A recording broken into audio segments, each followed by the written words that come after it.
গুরু প্রেমানন্দে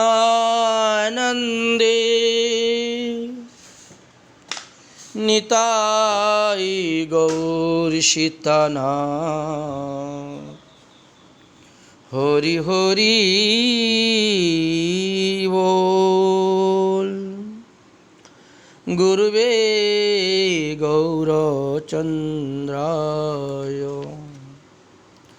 রাধিকায় তদালয়ে কৃষ্ণায় কৃষ্ণ ভক্তায় তদেবকেতায় নমো নমঃ।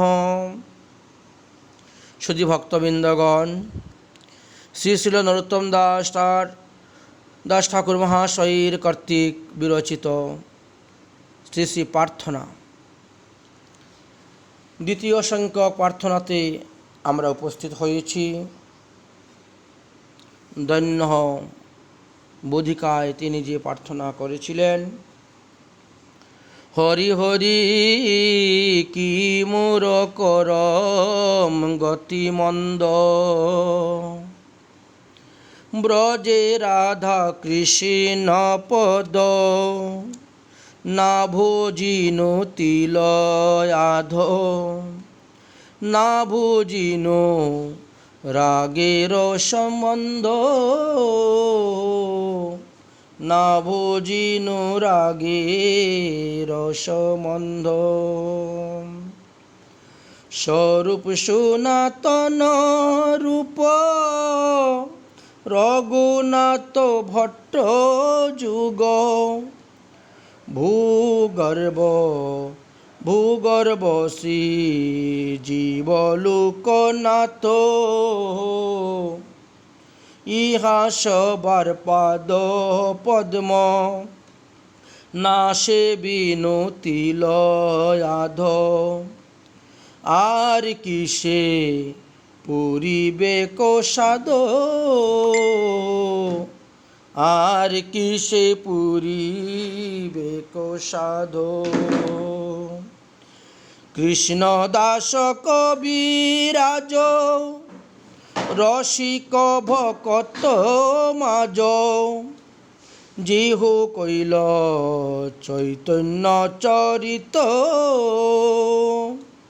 গৌর গোবিন্দ লীলা, শুনিলে গলয়ে শিলা, তাহাতে না হইল মূরচিত,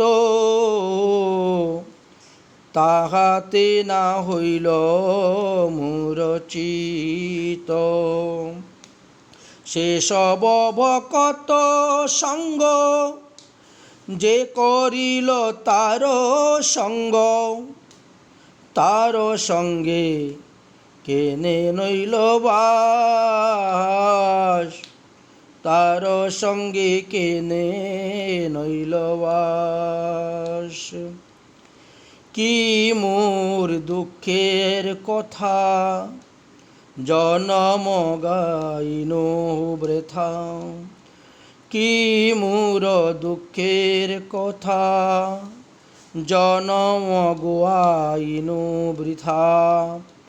ধিক ধিক নরোত্তম দাস, ধিক ধিক নরোত্তম দাস। শ্রী নরোত্তম দাস ঠাকুর মহাশয় সাতিশয় দৈন্যের হৃদয়ে নিজেকে সাধন ভজনহীন সাধারণ মায়াবদ্ধ মানব জ্ঞানে আপেক্ষা বলে বলিতেছেন, হরি হরি অর্থাৎ হায় হায়, আমার কর্মের গতি বা কৃতকর্মের পরিণাম অতি মন্দ।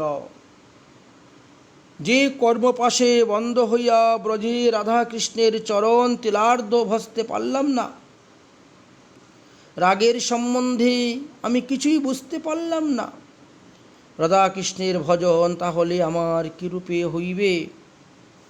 তাই ক্ষুদাক্ত উক্তিতে এখানে হরি হরি বলতে হায় হায় বুঝিতে হইবে। রাগের সম্বন্ধ কথাটি দুই প্রকারে ব্যাখ্যা করা যেতে পারে। প্রথম প্রকার হল শ্রীকৃষ্ণের স্বাভাবিক পরমাবিষ্টতার নামই হল রাগ।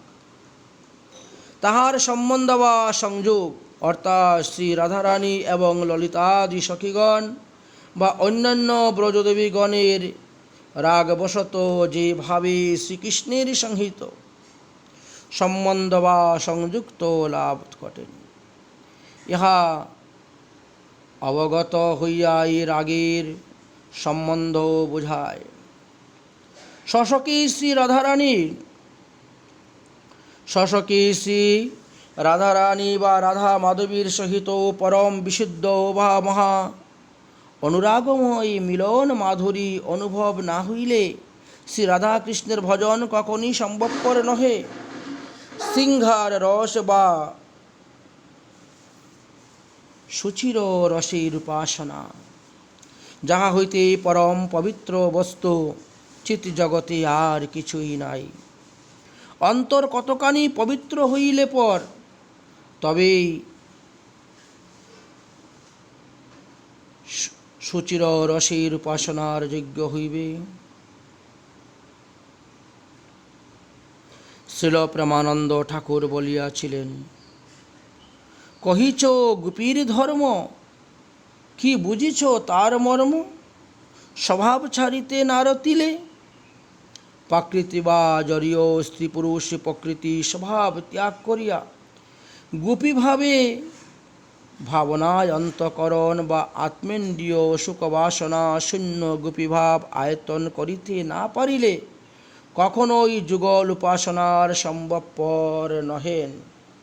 দ্বিতীয় অর্থে ব্যাখ্যা করা যায়, রাগের সম্বন্ধ বলিতে রাগানুগা ভক্তিতে আবিষ্ট শ্রী শ্রী রাধা মাধব এবং রাধারানীর সখী মঞ্জুরীগণের সহিত সাধকের নিজের সম্বন্ধের কথা বুঝিয়া লইতে হইবে শ্রী গুরুদেবের নিকট হইতে। রাগ সাধনে অহরহ শ্রী গুরু প্রদত্ত সিদ্ধ স্বরূপ জাগানোই চাই, এটা জাগরণ চাই। যাহা আবেশে গৌরীয় বৈষ্ণব সাধকে রাধারানীর সহিত সম্বন্ধ বাধক। আত্মনাং চিন্তয়েত অত্র তাসাং মধ্যে মনুপমাম রূপ যৌবন সম্পূর্ণা কিশোরী প্রেমদাকৃতিম, সন্নত কুমার সংহিতাতে লেখা আছে। সুতরাং রাগানুগা ভক্তির কথা আলোচনা করতে গিয়ে বলিলেন, রাগানুগাই সাধক সাক্ষাৎ লীলারাজ্যে শ্রীমতী রাধারানী এবং তাহার সখী মঞ্জুরীগণের মধ্যে নিজেকে রূপ যৌবন সম্পন্না মনোরমা কিশোরী প্রমদারূপে চিন্তা করিবেন। অতএব গোপীভাব করি অঙ্গীকার, রাত্রিদিনে চিন্তে রাধা কৃষ্ণের বিহার। সিদ্ধদেহে চিন্তন করে তাহাই সেবন, সখীভাবে পায় রাধা কৃষ্ণের চরণ।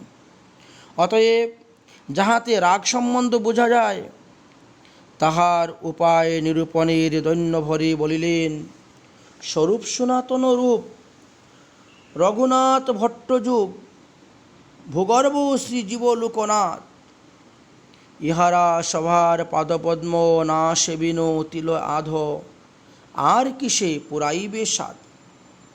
ইহারা সকলেই ব্রজেরই শ্রী রাধারানীর নিত্য সিদ্ধা সখী মঞ্জুরী, শ্রীমৎ মহাপ্রভুর পার্শ্বদরূপে ব্রজের অতি নিগড় রহস্যময় মধুর ভাবের রাগানুগা ভজন বা শ্রী শ্রী রাধা কৃষ্ণের যুগলীর উপাসনা বিশ্ব মানবকে বিতরণের নিমিত্ত অবতীর্ণ হইয়াছেন।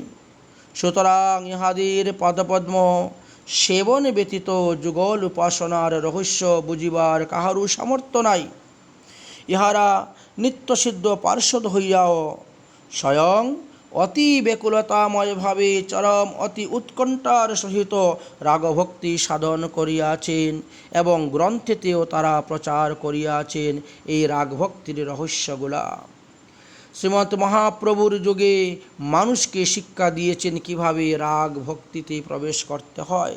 সুতরাং শ্রীমৎ মহাপ্রভুর সহিত তাহার প্রিয় পার্ষদ ইহাদের সেবন বা উপাসনা না করিলে সাধকের চিত্ত ইহাদের প্রতি অকৃতজ্ঞতারূপ কলুষে সমাচ্ছন্ন হইবে। সাধক অন্যবিধ সহস্র প্রচেষ্টার দ্বারাহ রাগের সম্বন্ধ বুঝিতে পারিবেন না। এই জন্য শিল ঠাকুর মহাশয় দৈন্য ভরে বলিতেছেন, আমি তিলার্ধ ইহাদের সেবন করতে পারলাম না, আমার স্বাদ বা অভিলাষ পূর্ণ হইবে কি রূপে। তারপর বলিলেন, কৃষ্ণদাস কবিরাজ রসিক ভকত মাঝ জিহু কইলা চৈতন্য চরিত, গৌর গোবিন্দ লীলা শুনিলে গলেহে শিলা, তাহাতে না হইল মূর্ছিত।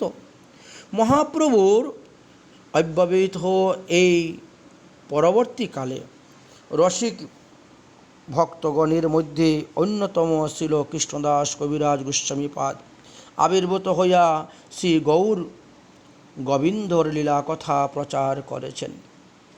তাহার বিরচিত এই প্রেম শ্রী চৈতন্য চরিতামৃত এবং গোবিন্দ লীলামৃত গ্রন্থ এবং শ্রী বিল্বমঙ্গল ঠাকুরের শ্রীকৃষ্ণ কর্ণামৃত গ্রন্থে সারঙ্গ রঙ্গদা টিকাই ছিল কবিরাজ গোস্বামীপাদের অগাধ রসবোধের জ্বলন্ত সাক্ষী প্রদান করিয়া থাকে। শ্রীচৈতন্য চরিতামৃত বিশ্বে এমন একটি অদ্বিতীয় গ্রন্থ, যাহাতে সাধ্য সাধন তত্ত্ব, সিদ্ধান্ত, লীলা, সাহিত্য, ইতিহাস, দর্শন, আখ্যান, রস যুগপৎ অপূর্ব ভাবে পরিপাটির সহিত বর্ণিত হইয়াছে। শ্রীচৈতন্য চরিতামৃতে শ্রী গৌরাঙ্গ লীলা এবং শ্রী গোবিন্দের লীলামৃত শ্রী শ্রী রাধাকৃষ্ণের লীলা মাধুরী তিনি আপাময় সকলকে এতই মর্মাস্পর্শী করিয়া বর্ণনা করিয়াছেন যে শুনিলে শিলা বা পাথর যেন বিগলিত হয়ে যায়। অর্থাৎ প্রস্তর পাথরের ন্যায় কঠিন হৃদয় যাদের আছে তাদের হৃদয়ও দ্রবীভূত হয়ে থাকে। এই জন্য শিল নরোত্তম দাস ঠাকুর মহাশয় বলিতেছেন, সেই মধুরাতি মধুর লীলা রসে আমার কঠিন হৃদয় তো এখনও দ্রবীভূত হলো না। এইসব রসিক ভকতের সঙ্গ, এমনকি তাহাদের সঙ্গ বা কৃপা যাহারা লাভ করিতেছেন, তাহাদের সঙ্গেও আমার বসবাস হয় নাই। সৎসঙ্গই ভক্তির কারণ, সৎসঙ্গই ভক্তির কার্য, এমনকি সৎসঙ্গই সাক্ষাৎ ভক্তি বা ভগবত বশতার হেতুস্বরূপ উক্ত হইয়াছে। তাই সাধুসঙ্গ সর্বশাস্ত্রে কয়, লবমাত্র সাধুসঙ্গে কৃষ্ণ ভক্তি লভ্য হয়, চৈতন্য চরিতামৃতে আছে। বিশেষত স্বজাতীয় সাধুর সঙ্গ করতে হবে, রসিক ভক্তগণের সঙ্গ করতে হবে। তাই ভক্তিরসে আস্বাদনের চমৎকারিতা লাভ করিতে পারিবেন। শ্রীল গ্রন্থকার বলিলেন, আমার গভীর দুঃখ বা আক্ষেপের কথা আমি কাহার কাছে প্রকাশ করে বলব? এহেন ভজন উপযোগী দুর্লভ মনুষ্য জনম পাইয়া আমি বৃথা অতিবাহিত করিতেছি। সৎসঙ্গে ভজন করিতে পারলাম না, আমায় শত শত ধিক। সেই সব ভকত সঙ্গ যে করিল তার সঙ্গে কেনে নইল বাস। কি মোর দুঃখের কথা, জনম গোয়াইনু বৃথা, ধিক ধিক নরোত্তম দাস।